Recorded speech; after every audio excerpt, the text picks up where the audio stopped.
In the previous video we talked about the headings mainly. So headings are important to create the table of contents. If you do not know how to play with the headings, you won't be able to create the table of content automatically. In the previous video I showed you how to apply the headings like heading 1, 1.1, 2. In the same way, if you apply other headings, then these headings are used to create the table of contents. Let me show you. Let's say we want to put our table of content here, table of contents. Now on this table of content, the chapter 1 and this introduction should not be here. So what we do the page break.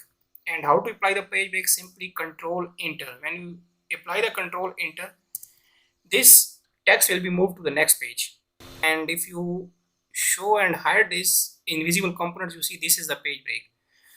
After this page break, we cannot write any text. If you have to write anything, you have to write before the page break. This is a universal rule. We have to place our table of content or our topics over here. Let's hide these invisible components again. And now how to create the table of content automatically? Let's go to the reference tab this time. It will show us the different tools to cite or to refer things. So under the table of contents section, click on this table of contents. In this table of contents, you can proceed with this any of the predefined style, or you can click on this custom table of contents. What is that level? Level means if you have the first heading, that will be heading 1 or level 1, and if there is a subheading under that level 1, then that will become heading 2, and again you have any subheading under the level 2 heading, then that will become level 3. So it's up to you, up to what level you want to show in the table of content. So in table of content, you can assign different settings like the formats. You see, these are the different table of content styles that you can play around with. So keep it from template and keep all other settings as it is. Now click on this OK. When I click on this OK, you see so many different headings also come up, but we did only create the first 3 headings, these 3. The reason is that these other headings have already been applied in this document. If you want to go to that chapter 2 instantly, just press the control and click that chapter 2. It will take you instantly to the chapter 2.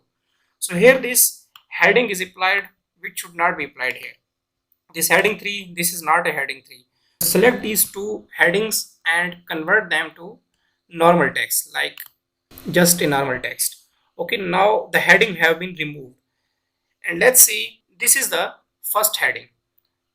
Go to this heading 1 again and apply this heading. This time this heading will start with 2, not with 1, because level 1 heading is already been applied in this introduction.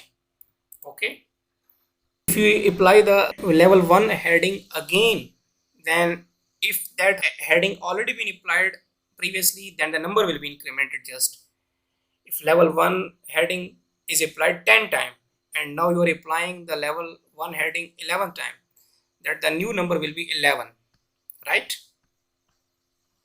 So let's say just remove this space and remove this 2. This is just a standard heading, and under this heading, let's say there is another heading, this one, and you want to make this a level 2 heading, then click on this, and after this click this 2.1, because this 2.1 was written manually, but this 2.1 is generated automatically. Okay, now if you have any other heading, let's say this is heading but it has no text, you can click on simply normal text, then this heading will be removed, and let's say apply heading 2 on this. This has become heading 2. Now under this, let's say there is another heading, any sub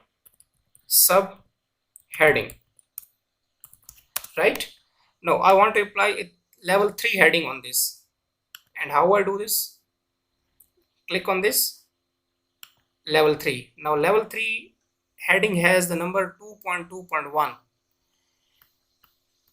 This is 2, and under this is 2.1, and this is 2.2. Now the 2.1 and 2.2, these both are on the same level because these both headings are level 2 headings. So that's why the third heading will be, the level 3 heading will be 2.2.1. If there is another heading and you want to apply level 3 heading, then again apply level 3 heading. This will become 2.2.2. and let's see, there is another heading that is a subheading of this one.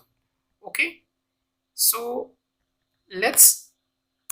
I zoomed actually to make it bigger. So let's say this is another level 4 heading. So if you want to make this a subheading of this one, then this will be level 4 heading like this.